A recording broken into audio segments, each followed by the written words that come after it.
ਸਤਿ ਸ਼੍ਰੀ ਅਕਾਲ, ਮੈਂ ਹਾਂ ਪ੍ਰਵੀਨ ਸ਼ਰਮਾ ਤੇ ਤੁਸੀਂ ਜੁੜੇ ਹੋਏ ਹੋ ਪੰਜਾਬੀ ਰੇਡੀਓ USA ਦੇ ਨਾਲ ਲੈ ਕੇ ਹਾਜ਼ਰ ਹਾਂ ਪ੍ਰੋਗਰਾਮ ਖਬਰ ਤੇ ਨਜ਼ਰ।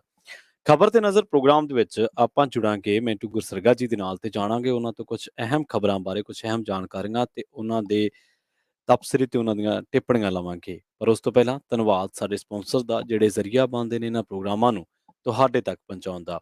ਖਾਲਸਾ ਇੰਸ਼ੋਰੈਂਸ ਏਜੰਸੀ ਵਾਲੇ ਪਿਛਲੇ ਕਈ ਦਹਾਕਿਆਂ ਤੋਂ ਸ਼ਾਨਦਾਰ ਸੇਵਾਵਾਂ ਦੇਣ ਦੇ ਲਈ ਜਾਣੇ ਜਾਂਦੇ ਨੇ।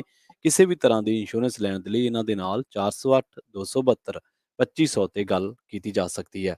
ਟਰਕੀਆਨਾ ਇਮੀਗ੍ਰੇਸ਼ਨ ਲਾਅ ਫਰਮ ਵਾਲੇ ਜੇ ਟਰਕੀਆਨਾ ਇਮੀਗ੍ਰੇਸ਼ਨ ਬਾਬਤ ਤੁਹਾਡਾ ਕੋਈ ਸਵਾਲ ਆ ਤਾਂ 415 909 0503 ਤੇ ਜੇ ਦੇ ਨਾਲ ਗੱਲ ਕਰ ਸਕਦੇ ਹੋ। Krishan Dhanota Yuba City, Baljinder Singh Nijjar Woodland, Paramjit Kaur Rangi Vacaville, Harnek Singh Pabla Indian ਕੰਜ਼ੀਨਰੈਂਟਨ, ਕਰਮੀਤ ਸਿੰਘ ਧਿਆਨ ਕੌਰ ਸਮਰਾ ਮੋਡੈਸਟੋ, ਜੱਸੀ ਗਿੱਲ ਪਲੰਬਿੰਗ ਵਾਲੇ, ਧਰਮ ਸਿੰਘ ਬੇਕਰਸਫੀਲਡ, ਜੀਐਨ ਲੂ ਵਾਲੇ ਟਰੱਕ ਵਾਸ਼ ਕਰਦੇ ਨੇ, ਆਇਲ ਚੇਂਜ ਕਰਦੇ ਨੇ, ਏਅਰ ਬ੍ਰੇਕਾਂ ਦਾ ਕੰਮ ਤਸੱਲੀ ਬਖਸ਼ ਕਰਦੇ ਨੇ। ਨਿਮਾ ਸਹੋਤਾ ਦੇ ਨਾਲ ਗੱਲ ਕੀਤੀ ਜਾ ਸਕਦੀ ਹੈ। ਲੋਕੇਸ਼ਨ ਹੈ ਸੈਂਤਾ ਨੇਲਾ ਦੀ, ਨੰਬਰ ਹੈ 209 277 0113।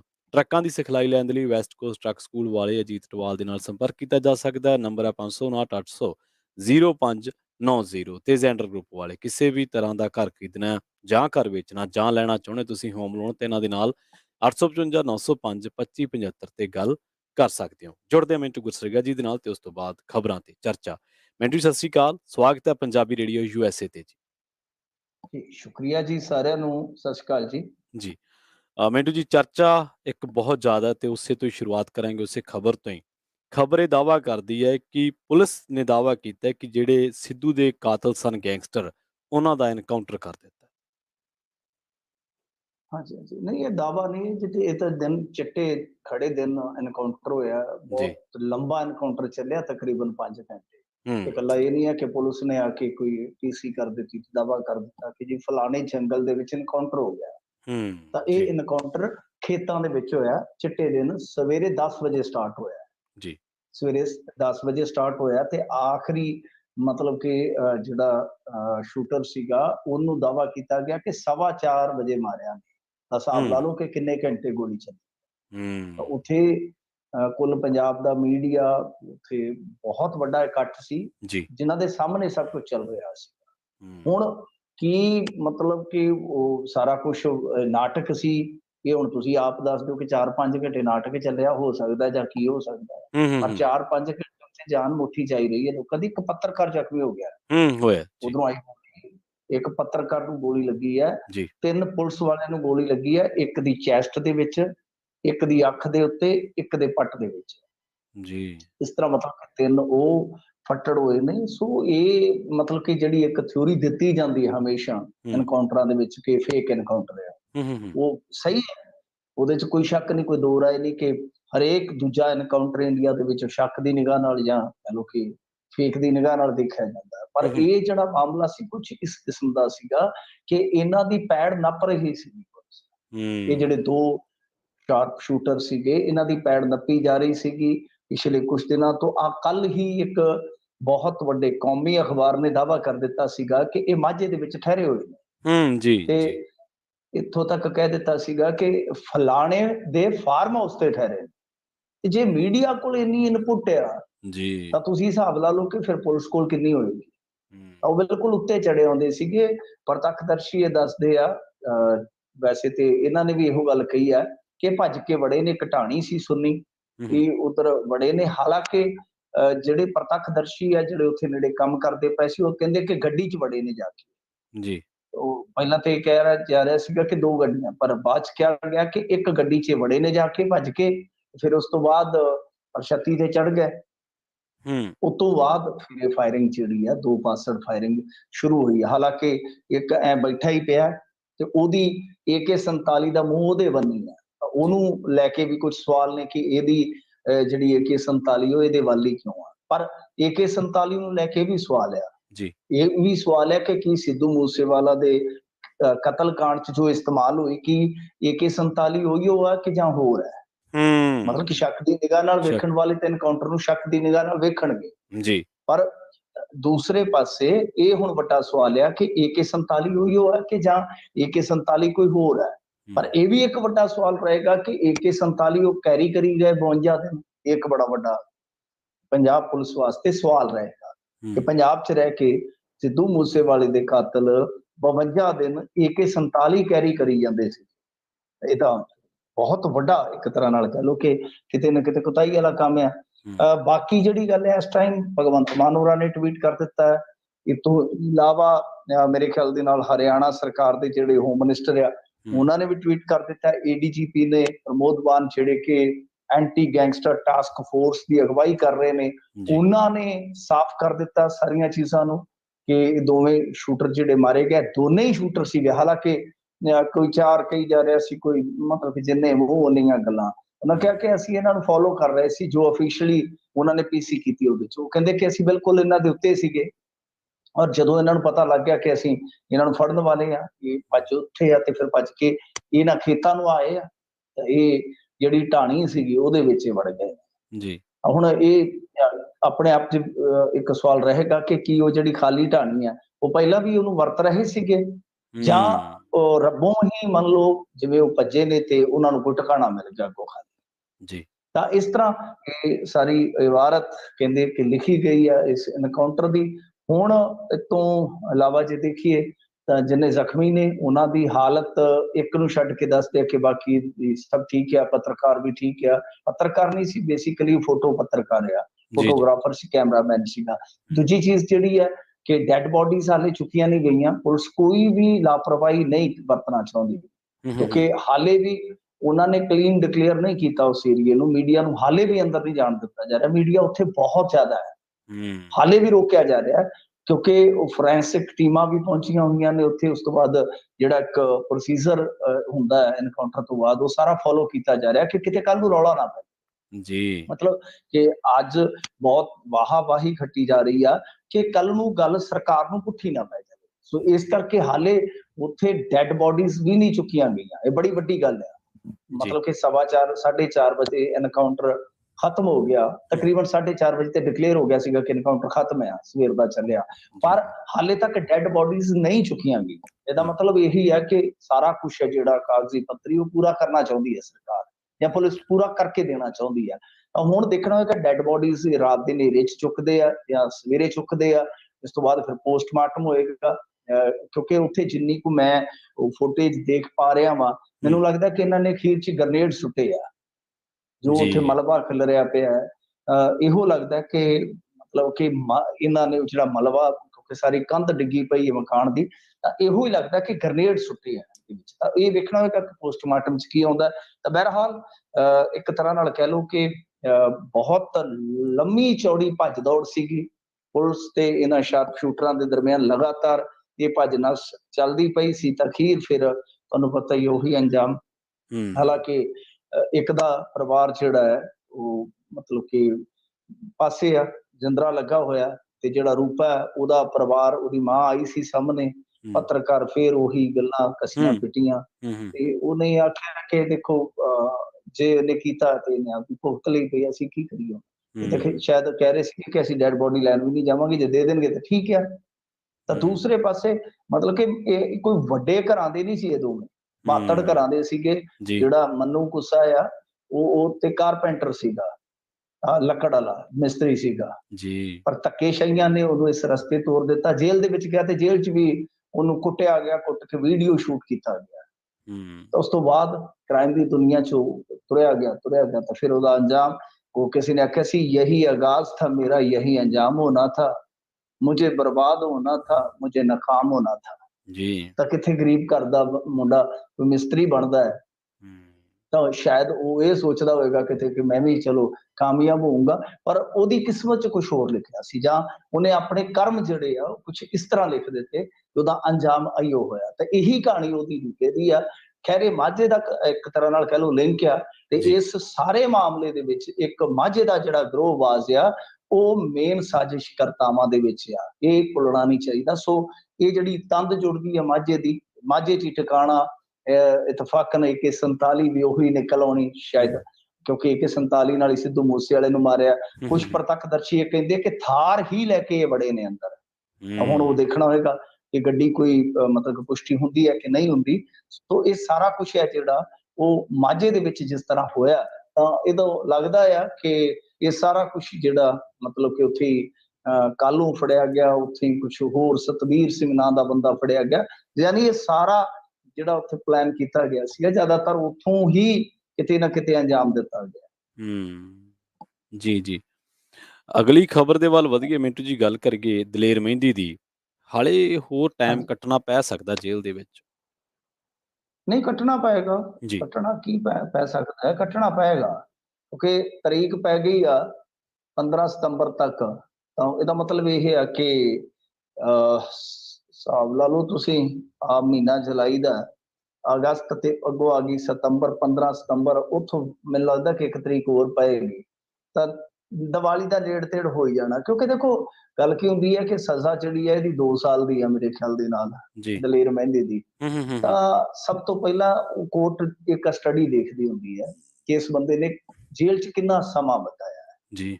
ਇਹ ਨਹੀਂ ਹੈ ਕਿ ਹਾਈ ਕੋਰਟ ਦੇ ਵਿੱਚ ਗਿਆ ਬੰਦਾ ਤੇ ਹੱਥੋਂ ਹੱਥੀ ਜ਼ਮਾਨਤ ਮਿਲ ਜਾਏਗੀ। ਇਸ ਕੇਸ ਦੇ ਵਿੱਚ ਵੀ ਜਦੋਂ ਕਸਟਡੀ ਵੇਖੀ ਹੋਏਗੀ ਤਾਂ ਕਸਟਡੀ ਤਾਂ ਮੇਰੇ ਖਿਆਲ ਦੇ ਨਾਲ ਹਾਲੇ ਹਫ਼ਤਾ ਵੀ ਨਹੀਂ ਹੋਇਆ। ਇਸ ਕਰਕੇ ਇੱਕ ਤਰੀਕ ਦੇ ਦਿੱਤੀ ਗਈ ਹੈ, ਉਸ ਤਰੀਕ ਤੇ ਜਾਂ ਇੱਕ ਛੋਟੀ ਜਿਹੀ ਹੋਰ ਤਰੀਕ ਤੇ ਦਲੇਰ ਮਹਿੰਦੀ ਬਾਹਰ ਆ ਜਾਏਗਾ, ਮੇਰੀ ਗਾਰੰਟੀ ਹੈ। ਜੀ। ਪਰ ਉਦੋਂ ਤੱਕ ਇਹਨਾਂ ਦਾ ਜਿਹੜਾ ਕੁੜਮ ਆ, ਹੰਸਰਾਜ ਹੰਸ, ਉਹਨੇ ਇੱਕ ਗਾਣਾ ਗਾਇਆ ਸੀ, ਦਿਨ ਲੰਘਦੇ ਨੇ ਉਮੀਦਾਂ ਦੇ ਸਹਾਰੇ, ਆਏ ਸੱਜਣਾ ਦੇ ਲਾਰੇ, ਆਸ਼ਿਕਾਂ ਦੀ ਕਾਹਦੀ ਜ਼ਿੰਦਗੀ, ਸਾਹ ਸੋਹਣਿਆਂ ਤੋਂ ਮੰਗਣੇ ਉਤਾਰੇ। ਤੇ ਇਹ ਹੂੰ। ਉਦੋਂ ਤੀਕ ਜਦੋਂ ਤੀਕ ਤਰੀਕ ਨਹੀਂ ਆਉਂਦੀ, ਇਹ ਗਾ ਸਕਦੇ, 6 ਰੋਟੀਆਂ ਤੇ ਦਾਲ ਨਾ ਸਹਾਰੇ, ਉਹ ਸਿੱਧੂ ਸਾਹਿਬ ਦੇ ਸਹਾਰੇ, ਬਈ ਕੈਦੀਆਂ ਦੀ ਕਾਹਦੀ ਜ਼ਿੰਦਗੀ, ਨਾ ਆਉਂਦੇ ਨਹਾਉਣ ਦੇ ਵਾਰੇ, ਕੈਦੀਆਂ ਦੀ ਕਾਹਦੀ ਜ਼ਿੰਦਗੀ, ਗਾਈ ਚੱਲੇ, ਆਪਣੇ ਟਾਈਮ ਲੰਘਾਈ ਚੱਲੇ। ਸਤੰਬਰ ਆ ਜਾਏਗਾ, ਸ਼ਾਇਦ ਦਲੇਰ ਮਹਿੰਦੀ ਵੀ ਆਪਣੇ ਘਰ ਦੇ ਅੰਦਰ ਆ ਜਾਏਗਾ। ਮੈਨੂੰ ਲੱਗਦਾ ਕਿ ਬਸ ਇੱਕ ਅੱਧੀ ਤਰੀਕ ਹੋਰ ਪਏ। ਜੀ, ਜੀ। ਰਾਘਵ ਚੱਡਾ ਨੇ ਐਮਐਸਪੀ ਕਮੇਟੀ ਦੇ ਖਿਲਾਫ ਵਿਰੋਧ ਜਾਰੀ ਕੀਤਾ ਜੀ ਅੱਜ ਵੀ।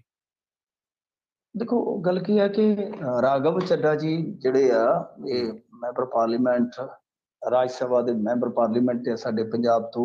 ਹੂੰ, ਇਹ ਪਹਿਲਾ ਤਾਂ ਵਿਰੋਧ ਜਿਹੜਾ ਉਹ ਮਤਲਬ ਕਿ ਕੇਜਰੀਵਾਲ ਦਾ ਸਿੰਗਾਪੁਰ ਵਿਜ਼ਿਟ ਆ ਉਹਨੂੰ ਲੈ ਕੇ ਕਰ ਚੁੱਕੇ ਆ। ਹੂੰ, ਹੁਣ ਹੂੰ। ਇਹਨਾਂ ਦਾ ਦੂਸਰਾ ਵਿਰੋਧ ਐਮਐਸਪੀ ਨੂੰ ਲੈ ਕੇ ਆ। ਤੇ ਜੀ। ਇਹਨਾਂ ਨੇ ਵਿਰੋਧ ਜਤਾਇਆ, ਅੱਛੀ ਗੱਲ ਆ, ਚਲੋ ਵਿਰੋਧ ਜਤਾਉਣਾ ਕੋਈ ਮਾੜੀ ਗੱਲ ਨਹੀਂ। ਕਿਸੇ ਵਰਗ ਵਾਸਤੇ ਜਿਹਾਦ ਦਾ ਨਾਰਾ ਮਾਰਿਆ ਜਾਂਦਾ ਹੈ।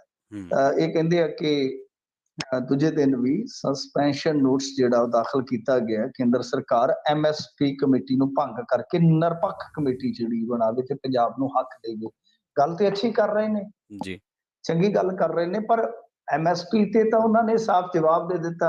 ਜਿਵੇਂ ਉਹ ਗੁਰਦਾਸ ਮਾਨ ਕਹਿੰਦੇ ਨੇ, ਪੈਰ ਤੇ ਮੁੱਕਰ ਗਿਆ 2 ਘੁੱਟ ਪੀ ਕੇ ਦਾਰੂ, ਤੇ ਇਹ ਤੇ ਮੁੱਕਰ ਹੀ ਗਏ ਨੇ। ਉਹਨਾਂ ਨੇ ਤੇ ਸਾਫ਼ ਜਵਾਬ ਦੇ ਦਿੱਤਾ, ਜਿਹਨੂੰ ਚਿੱਟਾ ਜਵਾਬ ਕਹਿੰਦੇ ਨੇ ਪੰਜਾਬੀ 'ਚ, ਕਿ ਹੂੰ, ਐਮਐਸਪੀ ਗਾਰੰਟੀ ਵਾਸਤੇ ਕਮੇਟੀ ਨਹੀਂ ਬਣਾਈ ਗਈ। ਤਾਂ ਉੱਥੋਂ ਸਾਫ਼ ਆ ਕਿ ਤੁਹਾਡੀ ਜਿਹੜੀ ਐਮਐਸਪੀ ਵਾਲੀ ਕਮੇਟੀ ਜਿਹੜੀ ਕਲਪਨਾ ਦੇ ਵਿੱਚ ਸੀ ਕਿ ਹਾਂ ਐਮਐਸਪੀ ਦੀ ਗਾਰੰਟੀ ਵਾਸਤੇ ਕੰਮ ਕਰੇਗੀ, ਉਹ ਕਲਪਨਾ ਜਿਹੜੀ ਹੈ ਖਤਮ ਹੈ।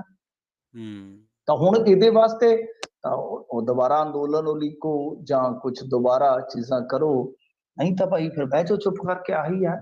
ਕਿਉਂਕਿ ਜੀ। ਇਹ ਤੇ ਸਾਫ਼ ਹੈ, ਉਹਨਾਂ ਨੇ ਸਪਸ਼ਟ ਕਰ ਦਿੱਤਾ ਕਿ ਭਾਈ ਅਸੀਂ ਐਮਐਸਪੀ ਤੇ ਇਹ ਫੈਸਲਾ ਨਹੀਂ ਲਵਾਂਗੇ ਕਿ ਅਸੀਂ ਤੁਹਾਨੂੰ ਗਾਰੰਟੀ ਦੇ ਦਈਏ। ਸਾਡੀ ਜਿਹੜੀ ਕਮੇਟੀ ਹੈ ਉਹ ਡਾਈਵਰਸੀਫਿਕੇਸ਼ਨ ਤੇ ਕੰਮ ਕਰੇਗੀ, ਜਾਂ ਉਹ ਜ਼ੀਰੋ ਫਾਰਮਿੰਗ ਜਿਹੜੀ ਹੁੰਦੀ ਹੈ, ਜ਼ੀਰੋ ਬਜਟ ਫਾਰਮਿੰਗ, ਉਹਦੇ ਤੇ ਕੰਮ ਕਰੇਗੀ, ਜਾਂ ਇਹ ਵੇਖੇਗੀ ਕਿ ਐਮਐਸਪੀ ਪ੍ਰਭਾਵਸ਼ਾਲੀ ਕਿਸ ਤਰ੍ਹਾਂ ਬਣਾਈ ਜਾ ਸਕਦੀ ਆ, ਪਾਰਦਰਸ਼ਤਾ ਇਹਦੇ ਚ ਕਿਸ ਤਰ੍ਹਾਂ ਲਿਆਂਦੀ ਜਾ ਸਕਦੀ ਆ। ਤਾਂ ਉਹਨਾਂ ਜੀ। ਨੇ ਤਾਂ ਸਾਰਾ ਮੰਤਵ ਹੀ ਬਦਲ ਦਿੱਤਾ, ਇਹਦਾ ਸਾਰਾ ਚੇਂਜ ਹੀ ਕਰ ਦਿੱਤਾ। ਹੂੰ, ਤਾਂ ਗੱਲ ਇਹ ਆ ਕਿ ਰਾਘਵ ਚੱਡਾ ਜੀ ਨੂੰ ਘਬਰਾਉਣ ਦੀ ਜ਼ਰੂਰਤ ਨਹੀਂ। ਇਹਨਾਂ ਦੀ ਸਰਕਾਰ ਨੇ ਇੱਥੇ ਗਾਰੰਟੀ ਦਿੱਤੀ ਹੋਈ ਹੈ, ਘੱਟੋ ਘੱਟ ਪੰਜਾਬ ਦੇ ਹੱਕ ਦੇ ਵਿੱਚ ਤੇ ਇਹਨਾਂ ਨੂੰ ਬੇਚਿੰਤ ਰਹਿਣਾ ਚਾਹੀਦਾ ਹੈ। ਜੀ। ਇਹਨਾਂ ਨੇ ਕਿਹਾ ਸੀ ਅਸੀਂ ਸਾਰੀਆਂ ਟੋਟਲੀ ਫਸਲਾਂ ਜਿੰਨੀਆਂ ਹੈਗੀਆਂ ਹੂੰ, ਉਹ ਐਮਐਸਪੀ ਤੇ ਚੁੱਕਿਆ ਕਰਨੀਆਂ ਨੇ। ਹੂੰ। ਮੂੰਗੀ ਤੇ ਸੋਹਣੀ ਚੁੱਕ ਲਈ ਹੈ ਇਹਨਾਂ ਨੇ, ਜੀ। ਮੂੰਗੀ ਤੇ ਸੋਹਣੀ ਚੁੱਕ ਕੇ ਵਿਖਾਈ ਆ, ਤਾਂ ਹੂੰ, ਦੂਜੀਆਂ ਫਸਲਾਂ ਵੀ ਚੁੱਕ ਲੈਣੀਆਂ, ਇਹਨਾਂ ਨੂੰ ਤਾਂ ਕੋਈ ਦਿੱਕਤ ਹੀ ਨਹੀਂ ਹੈ। ਹੂੰ। ਤੁਸੀਂ ਪੰਜਾਬ ਦੀ ਤੇ ਗੱਲ ਹੀ ਨਾ ਕਰੋ, ਕਿਉਂਕਿ ਜੀ, ਪੰਜਾਬ ਲਈ ਤਾਂ ਤੁਹਾਡੀ ਗਾਰੰਟੀ ਹੈਗੀ ਹੈ। ਠੀਕ ਹੈ। ਤੁਸੀਂ ਗੱਲ ਕਰੋ ਹਰਿਆਣੇ ਦੀ, ਜਿੱਥੇ ਇਲੈਕਸ਼ਨ ਲੜਨਾ। ਤੁਸੀਂ ਗੱਲ ਕਰੋ ਹਿਮਾਚਲ ਦੇ ਬਾਗਾਂ ਦੀ, ਸੇਬਾਂ ਬਾਗਾਂ ਦੀ, ਜੀ। ਜਿੱਥੇ ਇੱਕ ਬਹੁਤ ਵੱਡਾ ਕਾਰਪੋਰੇਟ ਹੀ ਖੱਲ ਲਾਉਣ ਡਿਆ ਉੱਥੇ ਬਾਗਾਂ ਵਾਲਿਆਂ ਦੀ, ਉਹ ਵੀ ਰੋਣ ਡਿਆ ਸੀ ਪਿਛਲੇ ਸਾਲ। ਹੂੰ। ਉੱਥੇ ਵੀ ਇਲੈਕਸ਼ਨ ਲੜਨਾ ਨੇ ਤੁਸੀਂ। ਜੀ। ਫਿਰ ਗੱਲ ਕਰੋ ਗੁਜਰਾਤ ਦੀ, ਜਿੱਥੇ ਇਲੈਕਸ਼ਨ ਲੜਨਾ ਤੁਸੀਂ। ਪੰਜਾਬ ਦੇ ਵਿੱਚ ਤੇ ਗਾਰੰਟੀ ਆਲਰੇਡੀ ਤੁਸੀਂ ਦੇ ਚੁੱਕੇ ਹੋ ਬਿਲਕੁਲ। ਕਿ ਹਰੇਕ ਫਸਲ ਤੇ ਐਮਐਸਪੀ ਦੇਵਾਂਗੇ, ਤੇ ਫਿਰ ਗੱਲ ਖਤਮ ਹੈ, ਰੌਲਾ ਹੂੰ। ਕਾਹਦਾ। ਜੀ, ਜੀ। ਅਗਲੀ ਖਬਰ ਦੇ ਵੱਲ ਵਧੀਏ, ਸਿਮਰਜੀਤ ਬੈਂਸ ਨੂੰ ਕਹਿੰਦੇ ਬਰਨਾਲਾ ਜੇਲ੍ਹ ਸ਼ਿਫਟ ਕਰ ਦਿੱਤਾ ਹੈ ਸੁਰੱਖਿਆ ਕਾਰਨਾਂ ਕਰਕੇ। ਕੋਈ ਗੱਲ ਨਹੀਂ ਜੀ, ਜੇਲ੍ਹ ਤੇ ਜੇਲ੍ਹ ਹੀ ਰਹਿਣੀ ਹੈ, ਚਾਹੇ ਹੂੰ। ਅੰਬਾਲਾ ਜੇਲ੍ਹ 'ਚ ਘੱਲ ਦੇਣ, ਬਰਨਾਲਾ ਜੇਲ੍ਹ 'ਚ ਘੱਲ ਦੇਣ, ਜੀ, ਚਾਹੇ ਕਿਤੇ ਵੀ ਘੱਲ ਦੇਣ। ਜੀ। ਅਸਲ 'ਚ ਕੀ ਆ ਕਿ ਲੁਧਿਆਣੇ ਜੇਲ੍ਹ ਦੇ ਵਿੱਚ ਕੱਲ੍ਹ ਵੀ ਲੜਾਈ ਹੋਈ ਹੈ। ਹੂੰ, ਇਸ ਲੜਾਈ ਦੇ ਵਿੱਚ ਮੇਰੇ ਖਿਆਲ ਦੇ ਨਾਲ ਕੁਛ ਬੰਦੀ ਜਿਹੜੇ ਆ ਉਹ ਜ਼ਖਮੀ ਵੀ ਹੋਏ ਆ। ਹੂੰ, ਲੁਧਿਆਣਾ ਜੇਲ੍ਹ ਕਿਸ ਤਰ੍ਹਾਂ ਦੀ ਜੇਲ੍ਹ ਆ ਕਿ ਲੁਧਿਆਣੇ ਦਾ ਲੋਕਲ ਕੈਦੀ ਉੱਥੇ ਬਹੁਤ ਹੁੰਦਾ ਹੈ ਠੀਕ ਹੈ। ਤੇ ਜਿਹੜਾ ਲੋਕਲ ਇਸ ਤਰ੍ਹਾਂ ਦਾ ਲੀਡਰ ਆ, ਉਹ ਫਿਰ ਜਿਹਨੇ ਨਾਲੇ ਸਾਰੀ ਜ਼ਿੰਦਗੀ ਵਿਗਾੜ ਹੀ ਵਿਗਾੜ ਖੱਟੇ ਆ ਹੂੰ, ਫਲਾਣੇ ਨਾਲ ਵੀ ਲੜਾਈ, ਫਲਾਣੇ ਨਾਲ ਵੀ ਲੜਾਈ, ਹੂੰ, ਫਲਾਣਾ ਕੁੱਟਿਆ, ਫਲਾਣਾ ਦਬਲਿਆ, ਤਾਂ ਫਿਰ ਫਲਾਣਾ, ਫਲਾਣਾ, ਫਲਾਣਾ, ਫਲਾਣਾ, ਤੇ ਜੇ ਉਹਨਾਂ ਦੇ ਵਿੱਚੋਂ ਇੱਕ ਵੀ ਧਮਕਾਣਾ ਉੱਥੇ ਕਿਤੇ ਮਤਲਬ ਕਿ ਪਾ ਗਿਆ ਕਾਰਵਾਈ, ਤੇ ਫਿਰ ਕੀ ਹੋਊ? ਹੂੰ, ਸੋ ਇਸ ਕਰਕੇ ਸੁਰੱਖਿਆ ਦਾ ਲਿਹਾਜ਼ ਕਈ ਵਾਰ ਵੇਖਿਆ ਜਾਂਦਾ ਹੈ ਕਿ ਇੱਥੇ ਇਸ ਤਰ੍ਹਾਂ ਦੇ ਵੀਆਈਪੀ ਨੂੰ ਜਾਂ ਤਾਂ ਬਿਲਕੁਲ ਅੱਡ, ਬਿਲਕੁਲ ਮਤਲਬ ਕਿ ਅਲੱਗ-ਥਲੱਗ ਕਰ ਦਿਓ ਦੂਜੇ ਬੰਦੀਆਂ ਤੋਂ, ਤੇ ਜਿਹੜਾ ਕਿ ਮੁਨਾਸਿਬ ਨਹੀਂ ਹੈ ਕਿ ਤੁਸੀਂ ਇਸ ਤਰ੍ਹਾਂ ਦੇ ਕੈਦੀ ਨੂੰ 24 ਘੰਟੇ ਹੀ ਬੰਦ ਰੱਖੋ, ਤੇ ਜੀ, ਜਾਂ ਫਿਰ ਇਹ ਵੀ ਹੁੰਦਾ ਕਿ ਤੁਸੀਂ ਜੇਲ੍ਹ ਬਦਲੀ ਕਰ ਦਿਓ। ਨਾਲ ਦੀ ਘੜੀ ਬਰਨਾਲਾ ਜੇਲ੍ਹ ਦੇ ਵਿੱਚ ਬੈਂਸ ਨੂੰ ਘੱਲ ਦਿੱਤਾ ਗਿਆ, ਤਾਂ ਬੈਂਸ ਦਾ ਵੀ ਕੰਮ ਜਿਹੜਾ ਉਹ ਲੰਬਾ ਹੀ ਚੱਲੇਗਾ ਹਾਲ ਦੀ ਘੜੀ, ਕਿਉਂਕਿ ਜ਼ਮਾਨਤ ਤਾਂ ਮੈਨੂੰ ਨਹੀਂ ਲੱਗਦਾ ਕਿ ਛੇਤੀ ਮਿਲੇਗੀ। ਇਹਨੂੰ ਵੀ ਬਰਨਾਲਾ ਜੇਲ੍ਹ ਦੇ ਵਿੱਚ ਮਹਿੰਦੀ ਵਾਂਗੂ ਬਸ ਜਿਵੇਂ ਕਹਿੰਦਾ ਮੈਂ ਡਰਦੀ ਰੱਬ-ਰੱਬ ਕਰਦੀ, ਹੂੰ, ਹਾਲੇ ਰੱਬ-ਰੱਬ ਹੀ ਕਰਨਾ ਪਊਗਾ। ਜੀ, ਜੀ, ਜੀ। ਅਗਲੀ ਖਬਰ ਦੇ ਵੱਲ ਵਧੀਏ ਤੇ ਗੱਲ ਕਰੀਏ ਐਨਡੀਪੀਐਸ ਮਾਮਲਿਆਂ ਦੀ। ਇਹਨਾਂ ਮਾਮਲਿਆਂ ਦੇ ਵਿੱਚ ਹਾਈ ਕੋਰਟ ਨੇ ਪੰਜਾਬ ਦੇ ਡੀਜੀਪੀ ਨੂੰ ਹੁਕਮ ਦਿੱਤੇ ਨੇ ਜੀ ਕੋਈ? ਦੇਖੋ, ਇਹਨਾਂ ਨੇ ਕਿਹਾ ਹੈ ਹਾਈ ਕੋਰਟ ਵਾਲਿਆਂ ਨੇ ਕਿ ਜਾ ਕੇ ਆਪਣੇ ਮੁਲਾਜ਼ਮਾਂ ਨੂੰ ਟ੍ਰੇਨਿੰਗ ਦੇਵੋ। ਜੀ, ਇਹਨਾਂ ਨੂੰ ਟ੍ਰੇਨਿੰਗ ਦੇਵੋ ਤੁਸੀਂ ਕੁਛ ਨਾ ਕੁਛ, ਤੇ ਤਾਂ ਕਿ ਇਹ ਆਪਣਾ ਕੰਮ ਜਿਹੜਾ ਉਹ ਠੀਕ ਢੰਗ ਨਾਲ ਕਰ ਸਕਣ। ਐਨਡੀਪੀਐਸ ਮਤਲਬ ਕਿ ਨਸ਼ਾ ਵਿਰੋਧੀ ਕਾਨੂੰਨ, ਹੂੰ, ਤਾਂ ਜਿਹਦੇ ਵਿੱਚ ਜਿੱਦਾਂ ਹੁਣ ਸੈਂਪਲਿੰਗ ਹੁੰਦੀ ਆ ਜਾਂ ਇਸ ਤਰ੍ਹਾਂ ਦੇ ਹੋਰ ਕੁਛ ਬੜੇ ਮਤਲਬ ਕਿ ਸੰਵੇਦਨਸ਼ੀਲ ਮਸਲੇ ਹੁੰਦੇ ਆ। ਹੂੰ, ਫਿਰ ਫੋਰੈਂਸਿਕ ਜਾਂਚ ਹੁੰਦੀ ਹੈ ਜਿਹੜੀ, ਉਹ ਕਹਿੰਦੇ ਆ ਕਿ ਤੁਹਾਡੇ ਇਹ ਜਿਹੜੇ ਆਉਂਦੇ ਆ ਸੈਂਪਲ ਲੈ ਕੇ, ਇਹਨਾਂ ਨੂੰ ਤੇ ਮਤਲਬ ਕਿ ਸੀਲਾਂ ਲਾਉਣ ਤੱਕ ਦੀ ਵੀ ਅਕਲ ਨਹੀਂ ਹੈ ਕਈ ਵਾਰੀ। ਹੂੰ, ਇੱਥੋਂ ਤੱਕ ਕਿ ਜਿਹੜੇ ਫੋਰੈਂਸਿਕ ਲੈਬ ਦੇ ਵਿੱਚ ਬੈਠੇ ਆ, ਜਿਹੜੇ ਕੈਮੀਕਲ ਐਗਜ਼ਾਮਨਰ ਨੇ, ਬਈ ਜੀ, ਉਹਨਾਂ ਨੂੰ ਵੀ ਟ੍ਰੇਨਿੰਗ ਦਿਓ, ਟ੍ਰੇਨਿੰਗ ਦਿਓ ਇਹਨਾਂ ਨੂੰ ਵੀ। ਇਹਨਾਂ ਨੂੰ ਵੀ ਐਫਐਸਐਲ ਦੇ ਵਿੱਚ ਜਿਹੜਾ ਨਾ ਮਤਲਬ ਕਿ ਜਿਹੜੇ ਰਸਾਇਣ ਮਾਹਰ ਨੇ, ਤੇ ਜੀ, ਉਹਨਾਂ ਦੀ ਦੇਖ ਰੇਖ ਚ ਟ੍ਰੇਨਿੰਗ ਦਿਵਾਓ। ਇਹ ਦੋਵੇਂ ਤੁਹਾਡੇ ਜਿਹੜੇ ਪਾਰਟ ਨੇ ਬੜੇ ਕਮਜ਼ੋਰ ਨੇ। ਦੇਖੋ ਗੱਲ ਕੀ ਆ ਕਿ ਵੈਸੇ ਤੇ ਇਹ ਵੀ ਆਪਣੇ ਆਪ ਦੇ ਵਿੱਚ ਇੱਕ ਸਕੈਮ ਉੱਭਰ ਕੇ ਸਾਹਮਣੇ ਆਇਆ ਸੀਗਾ ਕਿ ਕਿਵੇਂ ਮਿਲ ਮਿਲਾ ਕੇ ਸੈਂਪਲਿੰਗ ਜਿਹੜੀ ਫੇਲ ਕਰਵਾਈ ਜਾਂਦੀ ਹੈ ਲੈਬੋਰਟਰੀ ਦੇ ਵਿੱਚੋਂ। ਹੂੰ, ਫਿਰ ਇੱਕ ਇਹ ਵੀ ਹੈ ਕਿ ਕਈ ਵਾਰ ਪੰਜਾਬ ਪੁਲਿਸ ਵਾਲੇ, ਕਿਉਂਕਿ ਇੰਦਰਜੀਤ ਇੰਸਪੈਕਟਰ ਬਰਖਾਸਤ ਜਿਹੜਾ ਹੈ, ਉਹ ਇੱਕ ਪ੍ਰਤੱਖ ਮਿਸਾਲ ਹੈ ਇਸ ਕੇਸ ਦੇ ਵਿੱਚ ਕਿ ਜੀ, ਬਈ ਕਈ ਵਾਰ ਪੁਲਿਸ ਵਾਲੇ ਜਾਣ ਬੁੱਝ ਕੇ ਕੁਛ ਨਾ ਕੁਛ ਢਿਲਾਈ ਰੱਖ ਦਿੰਦੇ ਆ, ਕੁਛ ਨਾ ਕੁਛ ਕਮੀ ਪੇਸ਼ੀ ਰੱਖ ਦਿੰਦੇ ਆ, ਪਰ ਅਦਾਲਤਾਂ ਸਭ ਕੁਛ ਦੇਖਦੀਆਂ ਨੇ ਨਾ, ਕਿਉਂਕਿ ਜੀ, ਅਦਾਲਤਾਂ ਨੇ ਇਹ ਵੇਖਣਾ ਕਿ ਜਿਹੜੀ ਐਫ ਆਈ ਆਰ ਕੱਟੀ ਆ ਉਹਦੇ ਚ ਮਜ਼ਬੂਤ ਕੇਸ ਹੋਵੇ। ਇਹ ਨਹੀਂ ਹੈ ਕਿ 4 ਸਾਲ ਬਾਅਦ 3 ਸਾਲ ਬਾਅਦ ਦੋਸ਼ੀ ਜਿਹੜਾ ਛੁੱਟ ਜਾਵੇ, ਹੂੰ, ਤਾਂ ਇਹਦਾ ਮਤਲਬ ਕਿ 3 ਸਾਲ ਤੁਸੀਂ ਅਦਾਲਤਾਂ ਦਾ ਜੱਜਾਂ ਦਾ ਟਾਈਮ ਬਰਬਾਦ ਕਰ ਦਿੱਤਾ। ਹੂੰ, ਤਾਂ ਉਹਦੇ ਵਾਸਤੇ ਜ਼ਿੰਮੇਵਾਰ ਕੌਣ ਆ? ਜੀ, ਜਿਨ੍ਹਾਂ ਨੇ ਐਫ ਆਈ ਆਰ ਕੱਟੀ ਹੈ, ਜਿਨ੍ਹਾਂ ਨੇ ਟ੍ਰਾਇਲ ਭੁਗਤਾਇਆ ਹੈ, ਹੂੰ, ਚਾਹੇ ਉਹਦੇ ਚ ਸਰਕਾਰੀ ਵਕੀਲ ਹੋ ਗਿਆ, ਜੀ, ਚਾਹੇ ਇਹ ਜਿਹੜੀ ਪੁਲਿਸ ਫੋਰਸ ਹੋ ਗਈ। ਸੋ ਇਸ ਕਰਕੇ ਹਾਈ ਕੋਰਟ ਨੇ ਕਿਹਾ ਕਿ ਇਹਨਾਂ ਨੂੰ ਟ੍ਰੇਨਿੰਗ ਦਵਾ ਕੇ ਲਿਆਓ। ਹੁਣ ਜਾਂਦੇ ਉਹ ਟ੍ਰੇਨਿੰਗ ਤੇ ਜਾਂ ਦਵਾ ਕੇ ਲਿਆਓ, ਬਿਲਕੁਲ ਸਹੀ ਗੱਲ ਹੈ ਇਹਨਾਂ ਦੀ। ਔਰ ਸਭ ਤੋਂ ਵੱਡੀ ਗੱਲ ਤੇ ਮੇਰੇ ਖਿਆਲ ਦੇ ਨਾਲ ਇਹੋ ਹੋਏਗੀ ਕਿ ਇਸ ਮਾਮਲੇ ਦੇ ਵਿੱਚ ਜਿਹੜਾ ਲੈ ਦੇ ਕੇ ਕੰਮ ਕੀਤਾ ਜਾਂਦਾ ਹੈ, ਜੀ, ਮਤਲਬ ਕਿ ਲੈਣਾ ਦੇਣਾ ਕਰਕੇ ਤੇ ਫਿਰ ਉਸ ਤੋਂ ਬਾਅਦ ਸੈਂਪਲ ਦੇ ਵਿੱਚ ਕੋਈ ਗੜਬੜ, ਜਾਂ ਫਿਰ ਜਦੋਂ ਲੈਬੋਰਟਰੀ ਦੇ ਵਿੱਚ ਉਹ ਸੈਂਪਲ ਚੈੱਕ ਹੁੰਦਾ, ਹੁਣ ਦੇਖੋ ਪੁਸ਼ਟੀ ਹੋਣੀ ਹੈ ਨਾ, ਹੂੰ, ਹੂੰ, ਹੂੰ, ਕੁਆਂਟਲ ਭੁੱਕੀ ਫੜੀ ਗਈ ਤਾਂ ਉਹਦੇ ਚੋਂ ਪਾਈਆ ਕੱਢਿਆ ਜਾਏਗਾ। ਜੀ, ਇਹ ਸੈਂਪਲ ਹੈ, ਜੀ, ਉਹਨੂੰ ਸੀਲ ਕਰਕੇ ਪੇਸ਼ ਕਰਨਾ ਹੈ, ਹੂੰ, ਮੋਹਰ ਲਾ ਕੇ। ਜੀ, ਉਹ ਕਹਿੰਦੇ ਕਿ ਇਹਨਾਂ ਨੂੰ ਚੱਜ ਨਾਲ ਮੋਹਰ ਨਹੀਂ ਲਾਉਣੀ ਆ ਰਹੀ। ਹੂੰ, ਅੱਛਾ, ਜੇ ਉਹ ਮੋਹਰ ਟੁੱਟੀ ਹੋਈ ਤੇ ਤਾਂ ਵੀ ਕੇਸ ਗਿਆ। ਜੀ, ਜੇ ਉਹ ਪਾਈਆ ਦੇ ਵਿੱਚ ਅੱਗੇ ਜਾ ਕੇ ਸਿੱਧ ਇਹ ਹੋ ਗਿਆ ਕਿ ਇਹ ਤੇ ਲੱਕੜ ਦਾ ਬੂਰਾ ਚੁੱਕੀ ਫਿਰਦੇ, ਫਿਰ ਉਹ ਵੀ ਹੂੰ, ਗਿਆ। ਸੋ ਇਸ ਕਰਕੇ ਇਹ ਮਾਮਲੇ ਜਿਹੜੇ ਆ ਉਹ ਇਸੇ ਕਰਕੇ ਹੀ ਹਾਈ ਕੋਰਟ ਨੇ ਕਾਫੀ ਗੰਭੀਰਤਾ ਨਾਲ ਲਿਆ ਕਿ ਬਈ ਆਪਣੇ ਜਿਹੜੇ ਮੁਲਾਜ਼ਮ ਆ ਉਹ ਸ਼ਕਲ ਦਿਓ ਇਹਨਾਂ ਨੂੰ। ਜੀ, ਜੀ। ਅਗਲੀ ਖਬਰ ਦੇ ਵੱਲ ਵਧੀਏ ਤੇ ਗੱਲ ਕਰੀਏ 600 ਯੂਨਿਟਾਂ ਵਾਲੇ ਐਲਾਨ ਦੀ। ਹੁਣ ਇਹਦੇ ਵਿੱਚ ਇੱਕ ਹੋਰ ਉਲਝਣ ਕਿਹੜੀ ਆ ਗਈ ਮਿੰਟੂ ਜੀ? ਦੇਖੋ, ਜਿਹੜਾ 600 ਯੂਨਿਟ ਵਾਲਾ ਇਹ ਹੈਗਾ ਐਲਾਨ, ਜੀ, ਉਹ ਐਲਾਨ ਹਾਲੇ ਤਾਂ ਮਤਲਬ ਕਿ ਜਿੱਦਾਂ ਕਹ ਲਓ ਕਿ ਨੋਟੀਫਾਈਡ ਤੇ ਹੋਇਆ ਨਹੀਂ ਆ। ਮੈਂ ਤਾਂ ਕਦੇ ਨੋਟੀਫਿਕੇਸ਼ਨ ਵੇਖਿਆ ਨਹੀਂ ਇਹਦਾ। ठीक है। ਨੋਟੀਫਿਕੇਸ਼ਨ ਤੇ ਹੈ ਨਹੀਂਗਾ। जी। ਹੁਣ ਜਦੋਂ ਤੱਕ ਨੋਟੀਫਿਕੇਸ਼ਨ ਨਹੀਂ ਹੋਏਗਾ ਤਦ ਤੱਕ ਤੇ ਕੋਈ ਵੀ ਜਿਹੜੀ ਸਕੀਮ ਹੁੰਦੀ ਹੈ ਉਹ ਅਮਲ 'ਚ ਨਹੀਂ ਆਉਂਦੀ। ਇੱਕ ਵਾਰੀ ਅਮਰਿੰਦਰ ਸਿੰਘ ਦੇ ਟਵੀਟ ਤੇ ਇੱਕ ਨੌਜਵਾਨ ਨੇ ਜਾ ਕੇ ਪਟੀਸ਼ਨ ਪਾ ਦਿੱਤੀ ਸੀ ਕਿ ਇਹਨੇ ਆਹ ਐਲਾਨ ਕੀਤਾ ਨੌਕਰੀਆਂ ਦਾ, जी, जी। ਤੇ ਹਾਈ ਕੋਰਟ ਨੇ ਆਖਿਆ ਸੀ ਉਹਨੇ ਕਿ ਮਹਾਰਾਜ ਇਹ ਕੋਈ ਗਾਰੰਟੀ ਨਹੀਂ ਹੈਗੀ। हुँ, ਬਾਬਾ ਜੀ ਇਹ ਕੋਈ ਗਾਰੰਟੀ ਨਹੀਂ ਹੈਗੀ, ਇਹਨਾਂ ਦਾ ਟਵੀਟ ਜਿਹੜਾ ਹੈ ਇਹ हुँ। ਇਹ ਇਹ ਆਕਾਸ਼ਬਾਣੀ ਹੋਈ ਆ, जी। ਇਹ ਮਤਲਬ ਕਿ ਇਹ ਟੁੱਟਣੀ ਨਹੀਂ ਗੱਲ ਆ। ਉਹ ਕਹਿੰਦੇ ਕਿ ਇਹ ਤੇ 36 ਕੁਛ ਕਹਿੰਦੇ ਨੇ, ਲੀਡਰਾਂ ਦਾ ਕੀ ਆ हुँ, ਕਿ ਤੁਸੀਂ ਚੁੱਪ ਕਰਕੇ ਘਰਾਂ ਨੂੰ ਜਾਓ ਉਸਤਾਦ ਜੀ। ਗੱਲ ਇਹ ਆ ਕਿ ਇਹ ਸਾਰਾ ਕੁਛ ਅਦਾਲਤਾਂ 'ਚ ਅੱਗੇ ਵੀ ਹੋ ਚੁੱਕਾ ਵਾ जी। ਕਿ ਵਰਬਲੀ ਜਿਹੜੇ ਹੁਕਮ ਹੁੰਦੇ ਆ ਨਾ ਉਹ ਹਵਾ ਹਵਾਈ ਹੁੰਦੇ ਆ। हुँ, ਜਦ ਤੱਕ ਨੋਟੀਫਿਕੇਸ਼ਨ ਦਫ਼ਤਰਾਂ 'ਚ ਨਹੀਂ ਆਏਗਾ, ਦਫ਼ਤਰਾਂ ਦੇ ਰਜਿਸਟਰ ਬੋਲਣਾ ਸਟਾਰਟ ਨਹੀਂ ਕਰਦੇ ਕਿ ਏਦਾਂ ਨਹੀਂ ਏਦਾਂ ਕਰਾਂਗੇ। हुँ, ਸੋ ਨੋਟੀਫਾਈਡ ਇਹਨਾਂ ਨੇ ਕੀਤਾ ਨਹੀਂ। ਉਹਦੇ ਵਿੱਚ ਵੀ ਮੈਨੂੰ ਜਿਹੜੀ ਚੀਜ਼ ਲੱਗਦੀ ਆ, ਦੇਖੋ ਨੋਟੀਫਾਈਡ ਕਿਉਂ ਨਹੀਂ ਕਰ ਰਹੇ? ਜਿਹੜੀ ਵੈਸੇ ਤੇ ਹੁਣ ਐਡਵਰਟਾਈਜ਼ਮੈਂਟ ਤੇ ਇਹਨਾਂ ਨੇ ਸ਼ੁਰੂ ਕਰ ਦਿੱਤੀ ਆ। ਮਾਨ ਸਾਹਿਬ ਆਉਂਦੇ ਨੇ ਹਰੇਕ 3-4 ਤੁਸੀਂ 4-5 ਰੋਟੀਆਂ ਥਾਲੀ 'ਚ ਰੱਖ ਲਓ। जी। ਉਹ 4-5 ਰੋਟੀਆਂ ਖਾਂਦੀ ਵਾਰੀ 6-6 7 ਵਾਰੀ ਆ ਜਾਣਗੇ ਮਾਨ ਸਾਹਿਬ। हुँ, ਮੈਂ ਜ਼ੀਰੋ ਬਿੱਲ ਕਰ ਦਿੱਤਾ ਜੀ। 600 ਯੂਨਿਟ ਮਚਾਓ ਬਸ ਜ਼ੀਰੋ ਬਿੱਲ ਆਏਗਾ ਤੁਹਾਨੂੰ।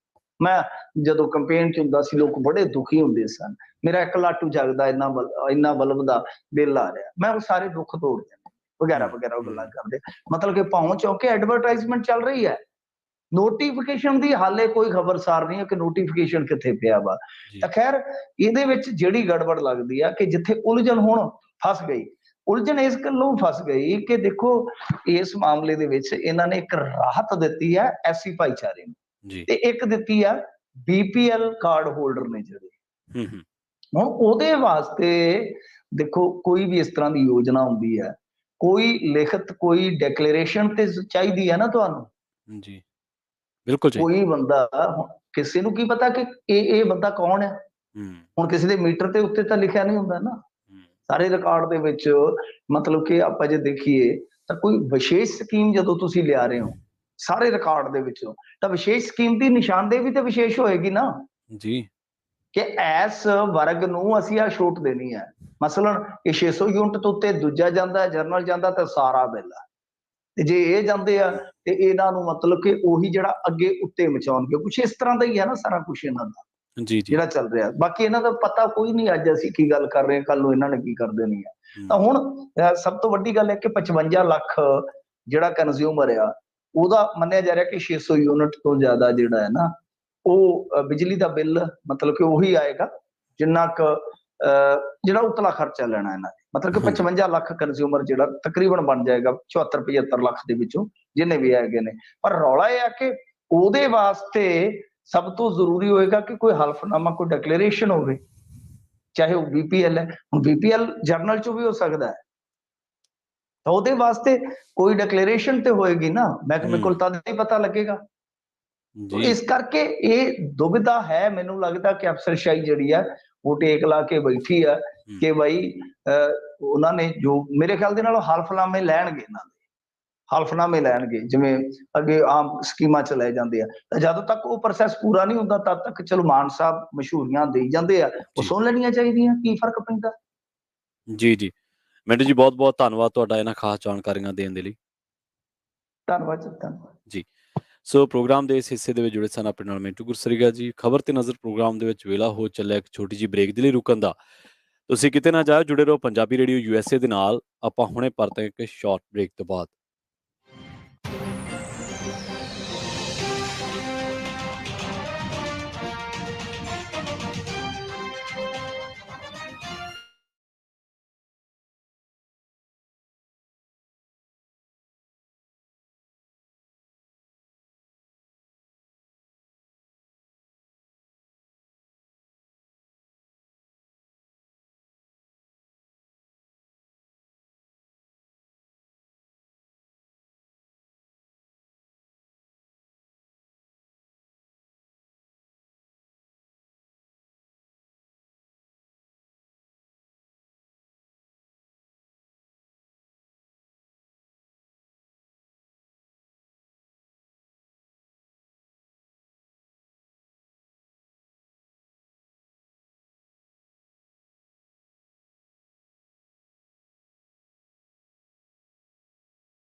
ਬ੍ਰੇਕ ਤੋਂ ਬਾਅਦ ਇੱਕ ਵਾਰ ਮੁੜ ਤੋਂ ਤੁਹਾਡਾ ਸਾਰਿਆਂ ਦਾ ਸਵਾਗਤ ਹੈ ਪ੍ਰੋਗਰਾਮ ਖਬਰ ਤੇ ਨਜ਼ਰ ਦੇ ਵਿੱਚ। ਮੈਂ ਹਾਂ ਪ੍ਰਵੀਨ ਸ਼ਰਮਾ ਤੇ ਤੁਸੀਂ ਜੁੜੇ ਹੋਏ ਹੋ ਪੰਜਾਬੀ ਰੇਡੀਓ USA ਦੇ ਨਾਲ।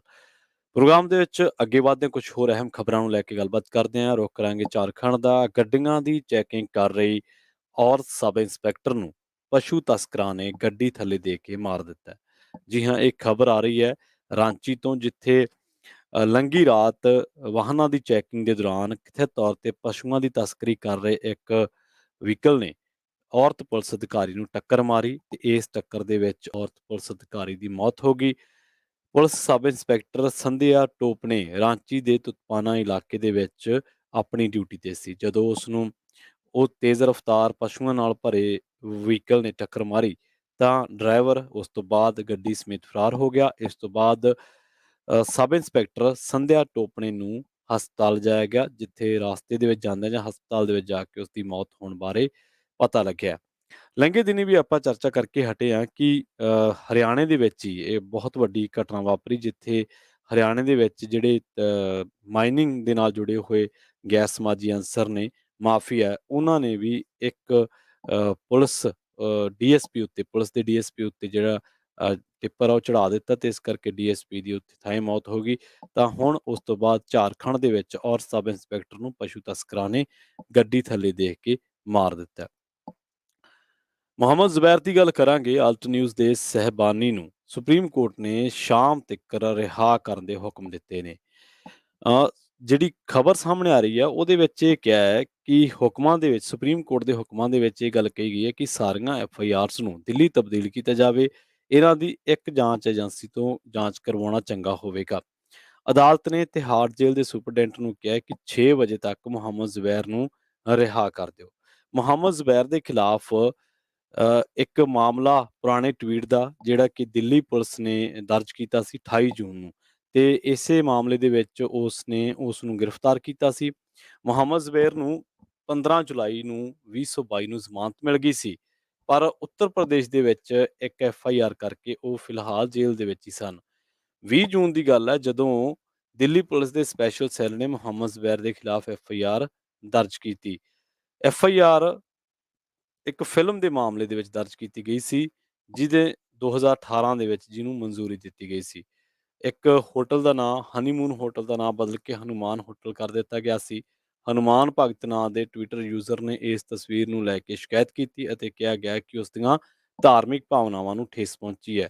ਕਮਾਲ ਦੀ ਗੱਲ ਇਹ ਹੈ ਕਿ ਇਹਨਾਂ ਲੋਕਾਂ ਨੂੰ ਜਿਸ ਦਿਨ ਫਿਲਮ ਬਣੀ, ਉਸ ਫਿਲਮ ਦੇ ਟਾਈਟਲ ਤੋਂ ਜਾਂ ਉਸ ਫਿਲਮ ਦੇ ਗਾਣੇ ਤੋਂ ਜਾਂ ਉਸ ਫਿਲਮ ਦੇ ਨਾਂ ਤੋਂ ਕੋਈ ਦਿੱਕਤ ਨਹੀਂ ਹੋਈ, ਪਰ ਜਦੋਂ ਕਿਸੇ ਨੇ ਟਵੀਟ ਕੀਤਾ ਤਾਂ ਉਦੋਂ ਦਿੱਕਤ ਹੋਈ। ਜ਼ੁਬੈਰ ਨੇ ਇਹ ਗੱਲ ਲਿਖੀ ਸੀ ਟਵੀਟ ਦੇ ਉੱਤੇ ਕਿ 2014 ਤੋਂ ਪਹਿਲਾਂ ਹਨੀਮੂਨ ਹੋਟਲ, 2014 ਤੋਂ ਬਾਅਦ ਹਨੂਮਾਨ ਹੋਟਲ। ਨਰਿੰਦਰ ਮੋਦੀ 2014 ਦੇ ਵਿੱਚ ਪ੍ਰਧਾਨ ਮੰਤਰੀ ਬਣੇ ਸਨ। ਉਹਨਾਂ ਨੇ ਇਸ ਤਸਵੀਰ ਦੀ ਕੀਤੀ ਟਿੱਪਣੀ ਦੇ ਜ਼ਰੀਏ PM ਮੋਦੀ ਤੇ ਤੰਜ ਕੱਸਿਆ ਸੀ। ਜ਼ੁਬੈਰ ਨੂੰ ਇਸ ਮਾਮਲੇ ਦੇ ਵਿੱਚ ਜ਼ਮਾਨਤ ਤਾਂ ਮਿਲੀ, ਪਰ ਉੱਤਰ ਪ੍ਰਦੇਸ਼ ਦੇ ਵਿੱਚ 6 FIR ਇੱਕ ਤੋਂ ਬਾਅਦ ਇੱਕ ਦਰਜ ਕੀਤੀਆਂ ਗਈਆਂ ਤਾਂ ਜੋ ਮੁਹੰਮਦ ਜ਼ੁਬੈਰ ਜੇਲ੍ਹ ਦੇ ਵਿੱਚੋਂ ਨਿਕਲ ਨਾ ਸਕੇ। ਤੇ ਉਸ ਤੋਂ ਬਾਅਦ ਬਹੁਤ ਸਾਰੇ ਸਵਾਲ ਨਿਕਲੇ ਕਿ ਇਸ ਤਰ੍ਹਾਂ ਕਿਉਂ ਕੀਤਾ ਜਾ ਰਿਹਾ। ਉਹ ਕਹਿੰਦੇ ਕਿ ਮੈਨੂੰ ਖਬਰ ਲਿਖਣ ਦੇ ਲਈ ਗ੍ਰਿਫਤਾਰ ਨਹੀਂ ਕੀਤਾ ਜਾ ਸਕਦਾ, ਉਹ ਸਿਰਫ ਮੈਨੂੰ ਨਿਸ਼ਾਨਾ ਬਣਾਉਣ ਦਾ ਇੰਤਜ਼ਾਰ ਕਰ ਰਹੇ ਸਨ। ਮੈਨੂੰ ਧਮਕੀਆਂ ਮਿਲਦੀਆਂ ਸਨ, ਮੇਰੇ ਦੋਸਤ ਪਰਿਵਾਰ ਨੂੰ ਡਰ ਹੈ ਤੇ ਮੈਂ ਆਪਣਾ ਕੰਮ ਜਾਰੀ ਰੱਖਣਾ ਚਾਹੁੰਦਾ ਹੈ। 19 ਅਕਤੂਬਰ 2021 ਨੂੰ ਇਹ ਸ਼ਬਦ ਫੈਕਟ ਚੈਕਿੰਗ ਵੈਬਸਾਈਟ ਆਲਟ ਨਿਊਜ਼ ਦੇ ਪੱਤਰਕਾਰ ਮੁਹੰਮਦ ਜ਼ੁਬੈਰ ਨੇ ਇੱਕ ਵੈਬਸਾਈਟ ਨੂੰ ਦਿੱਤੇ ਗਏ ਆਪਣੇ ਟਵੀਟ ਦੇ ਵਿੱਚ, ਆਪਣੀ ਇੰਟਰਵਿਊ ਦੇ ਵਿੱਚ ਮਾਫ ਕਰਨਾ, ਆਖੀ ਸੀਗੀ। ਮੁਹੰਮਦ ਜ਼ੁਬੈਰ ਦੀ ਆਲਟ ਨਿਊਜ਼ ਹੈ ਜਿਹੜੀ, ਉਹ ਫੈਕਟ ਚੈੱਕ ਵੈਬਸਾਈਟ ਆ ਤੇ ਪੰਜਾਬ ਦੇ ਜਾਂ ਭਾਰਤ ਦੇ ਜਿਹੜੇ ਤਕੜੇ ਨਿਊਜ਼ ਐਨਾਲਿਸਟ ਨੇ, ਜਿਹੜੇ ਵੱਡੇ ਮੰਨੇ ਪ੍ਰਮੰਨੇ ਨਿਊਜ਼ ਐਨਾਲਿਸਟ ਨੇ, ਉਹ ਵੀ ਆਲਟ ਨਿਊਜ਼ ਦੀ ਰਿਲਾਇਬਿਲਿਟੀ, ਭਰੋਸੇਯੋਗਤਾ ਤੇ ਪੂਰਾ ਵਿਸ਼ਵਾਸ ਪ੍ਰਗਟਾਉਂਦੇ ਨੇ ਕਿ ਆਲਟ ਨਿਊਜ਼ ਜਿਹੜਾ ਉਹ ਫੈਕਟ ਚੈੱਕ ਵੈਬਸਾਈਟ ਆ ਤੇ ਉਹਨੇ ਬਹੁਤ ਸਾਰੀਆਂ ਮਿੱਥਾਂ ਨੂੰ ਤੋੜਿਆ। ਆਲਟ ਨਿਊਜ਼ ਨੇ, ਆਲਟ ਨਿਊਜ਼ ਨੇ ਇਨਵੈਸਟੀਗੇਸ਼ਨ ਜਰਨਲਿਜ਼ਮ ਨੂੰ ਇੱਕ ਨਵੇਂ ਮੁਕਾਮ ਤੇ ਲੈ ਕੇ ਆਂਦਾ, ਜੋ ਇੱਕ ਪ੍ਰੋਪੇਗੰਡਾ ਬੜੇ ਜ਼ੋਰ ਸ਼ੋਰ ਦੇ ਨਾਲ 2014 ਤੋਂ ਲੈ ਕੇ ਫੈਲਾਇਆ ਜਾ ਰਿਹਾ ਇੰਡੀਆ ਦੇ ਵਿੱਚ, ਭਾਵੇਂ ਨੋਟਬੰਦੀ ਹੋਵੇ, GST ਹੋਵੇ, ਕਿਸਾਨ ਅੰਦੋਲਨ ਹੋਵੇ, ਤਾਂ ਉਹਦੇ ਵਿਰੁੱਧ ਡਟਣ ਦਾ ਜੇ ਕਿਸੇ ਨੇ ਕੰਮ ਕੀਤਾ ਤੇ ਉਹ ਆਲਟ ਨਿਊਜ਼ ਨੇ ਕੀਤਾ, ਜਿਹਦਾ ਸਹਿ ਸੰਸਥਾਪਕ ਹੈ ਮੁਹੰਮਦ ਜ਼ੁਬੈਰ। ਪਰ ਮਾਹੌਲ ਇੰਨਾ ਤੰਗ ਹੈ ਕਿ ਇੱਕ ਪਾਸੇ ਨੂਪੁਰ ਸ਼ਰਮਾ ਹੈ ਜਿਸ ਬੀਬੀ ਦੀ ਟਿੱਪਣੀ ਕਰਕੇ ਇੰਨਾ ਹਾ-ਹੱਲਾ ਹੋਇਆ, ਕੂਟਨੀਤਿਕ ਤੌਰ ਤੇ ਭਾਰਤ ਨੂੰ ਦਬਾਅ ਸਹਿਣਾ ਪਿਆ, 2 ਬੰਦਿਆਂ ਦੀ ਕਤਲ ਹੋਏ, ਇੱਕ ਦਾ ਤਾਂ ਈਵਨ ਕਿ ਸਿਰ ਵੱਢਿਆ ਗਿਆ ਇੱਕ ਹਿੰਦੂ ਦਰਜੀ ਦਾ, ਉਸ ਬੀਬੀ ਦੇ ਟਵੀਟ ਕਰਕੇ ਉਸ ਬੀਬੀ ਦੀ ਟਿੱਪਣੀ ਕਰਕੇ ਮਾਫ਼ ਕਰਨਾ। ਤਾਂ ਪਰ ਉਹਨੂੰ ਸਿਰਫ ਭਾਜਪਾ ਨੇ ਬਰਖਾਸਤ ਕੀਤਾ ਤੇ ਪਹਿਲਾਂ ਸੁਪਰੀਮ ਕੋਰਟ ਦੇ ਵਿੱਚੋਂ ਟਿੱਪਣੀਆਂ ਆਈਆਂ ਕਿ ਇਹ ਜਿਹੜੀ ਬੀਬੀ ਹੈ, ਇਹਨੂੰ ਸੋਚ ਸਮਝ ਕੇ ਬੋਲਣਾ ਚਾਹੀਦਾ ਸੀ, ਪਰ ਉਸਦੀ ਗ੍ਰਿਫਤਾਰੀ ਨਹੀਂ ਹੋਈ। ਦੂਜੇ ਪਾਸੇ ਮੁਹੰਮਦ ਜ਼ੁਬੈਰ ਨੂੰ 2018 ਦੇ ਮਾਮਲੇ ਦੇ ਵਿੱਚ ਇੱਕ ਟਵੀਟ ਦੇ ਮਾਮਲੇ ਦੇ ਵਿੱਚ ਗ੍ਰਿਫਤਾਰ ਕੀਤਾ ਗਿਆ। ਇੱਕ ਪਾਸੇ ਇੱਕ ਬੀਬੀ ਦੀ ਸ਼ਰੇਆਮ ਟਿੱਪਣੀ, ਉਹ ਵੀ ਉਸੇ ਤੇ ਵੀ ਉਹੀ ਮਾਮਲਾ ਦਰਜ ਆ, ਇੱਕ ਪਾਸੇ ਇੱਕ ਪੱਤਰਕਾਰ ਜਿਹੜਾ ਕਿ ਆਪਣੇ ਪੇਸ਼ੇ ਨੂੰ ਸਮਰਪਿਤ ਆ, ਉਹਦੇ ਤੇ ਉਹੀ ਮਾਮਲਾ ਦਰਜ ਹੈ, ਪਰ ਉਹਨੂੰ ਜੇਲ੍ਹ ਦੇ ਵਿੱਚੋਂ ਨਿਕਲਣ ਦੇ ਲਈ ਜੱਦੋ-ਜਹਿਦ ਕਰਨੀ ਪੈਂਦੀ ਹੈ ਤਾਂ ਉਹਦੇ ਤੇ ਹੋਰ ਐਫ-ਆਈ-ਆਰ ਦਰਜ ਕੀਤੀਆਂ ਜਾਂਦੀਆਂ। ਦੂਜੇ ਪਾਸੇ ਜਿੰਦਲ ਵਰਗੇ ਲੋਕ ਜਾਂ ਨੂਪੁਰ ਸ਼ਰਮਾ ਵਰਗੇ ਲੋਕ ਜਾਂ ਹੋਰ ਬਥੇਰੇ ਭਾਜਪਾ ਦੇ ਵਿੱਚ ਦਰਜਨ ਭਰ ਇਹੋ ਜਿਹੇ ਲੋਕ ਨੇ ਜਿਹੜੇ ਆਪਣੀਆਂ ਟਿੱਪਣੀਆਂ ਕਰਕੇ ਵਿਵਾਦਾਂ ਦੇ ਵਿੱਚ ਹੀ ਰਹਿੰਦੇ ਆ, ਤਾਂ ਉਹਨਾਂ ਨੂੰ ਕੋਈ ਜੇਲ੍ਹ ਨਹੀਂ, ਕੁਛ ਨਹੀਂ, ਸਿਰਫ ਨੂਪੁਰ ਸ਼ਰਮਾ ਨੂੰ ਪਾਰਟੀ ਦੇ ਵਿੱਚੋਂ ਕੱਢ ਦਿੱਤਾ ਗਿਆ। ਤਾਂ ਕੀ ਇਹ ਕੱਢਣਾ ਹੀ ਕਾਰਵਾਈ ਸੀਗਾ? ਇਹ ਇੰਨੀ ਕਾਰਵਾਈ ਤਾਂ ਬਹੁਤ ਥੋੜ੍ਹੀ ਹੈ। ਸੋ ਇਹ ਇੱਕ ਫ਼ਰਕ ਹੈ ਜਿਹੜਾ ਸਾਨੂੰ ਸਮਝਣਾ ਚਾਹੀਦਾ ਤੇ ਇਹ ਜਿਹੜੇ ਲੋਕ ਵੀ ਬਾਹਰ ਬੈਠ ਕੇ ਵੀ ਇਹ ਗੱਲ ਕਹਿੰਦੇ ਨੇ ਕਿ ਉੱਥੇ ਜੀ ਡੈਮੋਕ੍ਰੇਸੀ ਹੈ, ਡੈਮੋਕ੍ਰੇਸੀ ਜ਼ਰੂਰ ਹੈ, ਕਹਿਣ ਨੂੰ ਹੈਗੀ ਹੈ, ਵੋਟਾਂ ਪੈਂਦੀਆਂ ਨੇ, ਲੋਕ ਆਪਣੇ ਐਮ-ਐਲ-ਏ, ਐਮ-ਪੀ ਚੁਣਦੇ ਨੇ, ਪਰ ਡੈਮੋਕ੍ਰੇਸੀ ਦਾ ਮੁਹਾਂਦਰਾ ਬਦਲ ਕੇ ਰੱਖ ਦਿੱਤਾ। ਡੈਫੀਨੇਸ਼ਨ ਕਦੇ ਨਹੀਂ ਬਦਲਦੀ ਡੈਮੋਕ੍ਰੇਸੀ ਨੂੰ। ਕਿਤੇ ਦੁਨੀਆ ਦੇ ਕਿਸੇ ਹਿੱਸੇ ਦੇ ਵਿੱਚ ਜਾ ਕੇ ਤੁਸੀਂ ਕਾਪੀ ਤੇ ਡੈਮੋਕ੍ਰੇਸੀ ਦੀ ਡੈਫੀਨੇਸ਼ਨ ਲਿਖੋਗੇ ਤਾਂ ਉਹ ਡੈਫੀਨੇਸ਼ਨ ਤਾਂ ਆਉਣੀ ਹੀ ਆਉਣੀ ਹੈ, of the people, by the people, for the people. ਪਰ ਫॉर ਦੀ ਪੀਪਲ ਕੀ ਹੁੰਦਾ ਗਾ? ਬਾਏ ਦੀ ਪੀਪਲ ਠੀਕ ਹੈ, ਆਫ ਦੀ ਪੀਪਲ ਠੀਕ ਹੈ ਕਹਿਣ ਨੂੰ ਹੈ, ਪਰ ਫॉर ਦੀ ਕਿੱਥੇ? ਫॉर ਦੀ ਪੀਪਲ ਕਿੱਥੇ ਹੈ? ਕੀ ਕਾਨੂੰਨ ਸਾਰਾ ਇੱਕੋ ਜਿਹਾ? ਸੋ ਇਹ ਮਹੀਨ ਜਿਹੇ ਫ਼ਰਕ ਆ ਜਿਹੜੇ ਸਾਨੂੰ ਸਮਝਣੇ ਚਾਹੀਦੇ ਆ।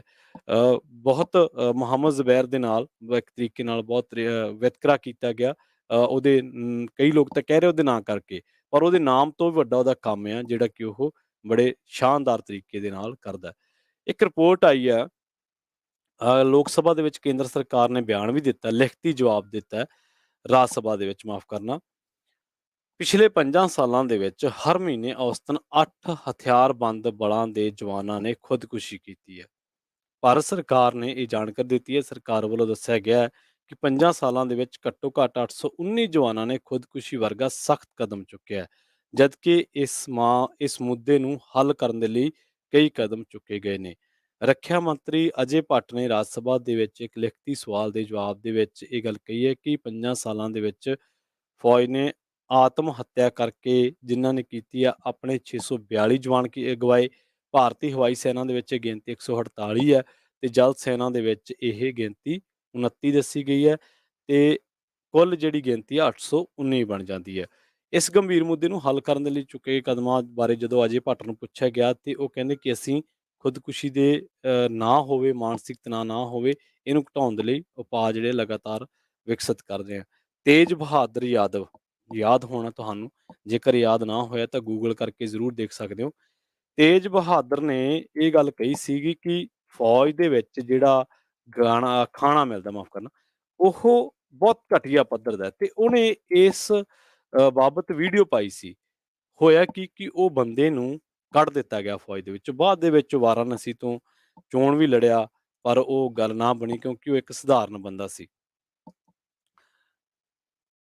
ਉਹਨੂੰ ਕਾਰਵਾਈ ਦੇ ਬਦਲੇ ਉਹਨੂੰ ਬਹੁਤ ਕੁਛ ਝੱਲਣਾ ਪਿਆ, ਬਹੁਤ ਕੁਛ ਸਹਿਣਾ ਪਿਆ। ਉਹਦੇ ਪਰਿਵਾਰ ਤੇ ਵੀ ਜਿਹੜਾ ਅਟੈਕ ਕੀਤੇ ਗਏ, ਬਹੁਤ ਕੁਛ ਉਹਨੂੰ ਜਲੀਲ ਕੀਤਾ ਗਿਆ। ਪਰ ਜਿਹੜੇ ਆਪਣੇ ਆਪ ਨੂੰ ਦੇਸ਼ ਭਗਤ ਕਹਿੰਦੇ ਆ, ਉਹਨਾਂ ਨੇ ਕਦੇ ਇਹਨਾਂ ਦੇਸ਼ ਭਗਤਾਂ ਦੀ ਸਾਰ ਲਈ ਹੈ? ਕਦੇ ਕਿਸੇ ਪਰਿਵਾਰ ਦੇ ਵਿੱਚ ਜਿਹਦੇ ਵਿੱਚ ਸ਼ਹੀਦ ਹੋਏ ਆ ਜਵਾਨ, ਕਦੇ ਉਹਨਾਂ ਦੇ ਘਰੇ ਗੇੜਾ ਮਾਰ ਕੇ ਦੇਖਿਆ ਕਿ ਕੀ ਹਾਲ ਹੁੰਦਾ? ਪੋਲੀਟੀਕਲ ਲੋਕਾਂ ਦੇ ਪਿੱਛੇ ਲੱਗ ਕੇ ਜ਼ਿੰਦਾਬਾਦ ਮੁਰਦਾਬਾਦ ਕਹਿਣਾ ਇੱਕ ਹੋਰ ਗੱਲ ਆ। ਦੇਸ਼ ਲਈ ਜਜ਼ਬਾ ਰੱਖਣਾ, ਦੇਸ਼ ਲਈ ਲੜਨ ਵਾਲੇ ਲੋਕਾਂ ਦੇ ਲਈ ਮਨਾਂ 'ਚ ਸਤਿਕਾਰ ਰੱਖਣਾ, ਇਹ ਇੱਕ ਹੋਰ ਗੱਲ ਆ। ਤੁਸੀਂ ਜ਼ਿੰਦਾਬਾਦ ਮੁਰਦਾਬਾਦ ਕਰਕੇ ਸਿਆਸੀ ਭਗਤ ਤਾਂ ਬਣ ਸਕਦੇ ਆ, ਪਰ ਜੇ ਤੁਸੀਂ ਆਪਣੇ ਆਪ ਨੂੰ ਦੇਸ਼ ਭਗਤ ਕਹੋ, ਇਹ ਦੇਸ਼ ਭਗਤੀ ਨਹੀਂ ਹੈ, ਇਹ ਜਾਲੀ ਦੇਸ਼ ਭਗਤੀ ਹੈ। ਇਹ ਸਿਰਫ ਇੱਕ ਪਾਰਟੀ ਵਿਸ਼ੇਸ਼ ਦਾ ਏਜੰਡਾ ਹੋ ਸਕਦਾ ਹੈ ਕਿ ਫਲਾਂ ਬੰਦਾ ਜੇ ਮੋਦੀ ਨੂੰ ਸਵਾਲ ਕਰ ਲਿਆ ਤੇ ਉਹ ਪਾਕਿਸਤਾਨ ਚਲੇ ਜਾਓ। ਜੇ ਕਿਸੇ ਨੇ ਹੱਕਾਂ ਖਾਤਰ ਧਰਨਾ ਲਾ ਤੇ ਇਹਦਾ ਜੀ ਖਾਲਿਸਤਾਨੀ ਹੈ, ਕਿਸਾਨ ਖਾਲਿਸਤਾਨੀ ਹੈ, ਪੰਜਾਬ ਖਾਲਿਸਤਾਨੀ ਹੈ। ਇਹ ਗੱਲਾਂ ਕਹਿਣੀਆਂ ਬਹੁਤ ਸੌਖੀਆਂ ਨੇ, ਪਰ ਪਤਾ ਉਦੋਂ ਲੱਗਦਾ ਜਦੋਂ ਆਪਦੇ ਤੇ ਬੀਤਦੀ ਹੈ। ਜਦੋਂ ਕਰੋਨਾ ਕਾਲ ਦੇ ਵਿੱਚ ਲੋਕਾਂ ਨੂੰ ਆਕਸੀਜਨ ਨਹੀਂ ਮਿਲੀ ਤਾਂ ਲੋਕਾਂ ਨੂੰ ਪਤਾ ਲੱਗਿਆ ਕਿ ਆਹ ਸਰਕਾਰਾਂ ਦੇ ਕੰਮ ਹੈ। ਪਰ ਬਾਵਜੂਦ ਇਸ ਦੇ ਹਾਲੇ ਵੀ ਲੋਕ ਵੋਟਾਂ ਪਾ ਰਹੇ ਨੇ, ਉਸੇ ਨਿਜ਼ਾਮ ਨੂੰ ਚੁਣ ਰਹੇ ਨੇ ਬੜੀ ਖੁਸ਼ੀ-ਖੁਸ਼ੀ। ਖੈਰ ਉਹਨਾਂ ਦਾ ਵੋਟ, ਉਹਨਾਂ ਦਾ ਹੱਕ, ਉਹਨਾਂ ਦੀ ਵੋਟ ਆ, ਉਹਨਾਂ ਨੇ ਲੀਡਰ ਚੁਣਨੇ ਆ ਤੇ ਉਹਨਾਂ ਦੀ ਖੁਸ਼ੀ, ਜਿਹਨੂੰ ਚੁਣ ਕੇ ਉਹ ਖੁਸ਼ ਨੇ ਤਾਂ ਖੁਸ਼ ਰਹਿਣ, ਸੁਖੀ ਵਸਦੇ ਰਹਿਣ। ਪਰ ਆਪਣਾ ਵੇਲਾ ਹੋ ਚੱਲਿਆ ਪ੍ਰੋਗਰਾਮ ਦੀ ਸਮਾਪਤੀ ਦਾ। ਖਬਰ ਤੇ ਨਜ਼ਰ ਪ੍ਰੋਗਰਾਮ ਦੇ ਵਿੱਚ ਇੰਨਾ ਹੀ, ਸਮਾਂ ਇਜਾਜ਼ਤ ਨਹੀਂ ਦਿੰਦਾ।